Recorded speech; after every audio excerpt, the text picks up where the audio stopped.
So in this video we're going to have a look at how to use the windscreen washer control, which is just on the right hand side of the steering wheel on my car, which is the Vauxhall Corsa. I'm going to bring it down actually because at the moment the wipers are on.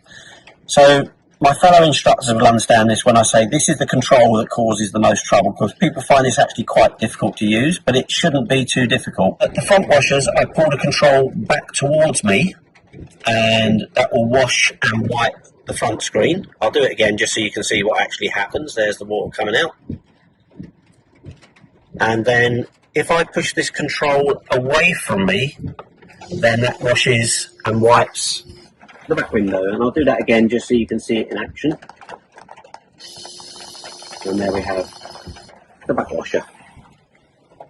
So thanks for watching. Please give us a like and share if you enjoyed the videos, and subscribe for more. If you've any questions, please let us know in the comments, and we'll see you on the next video.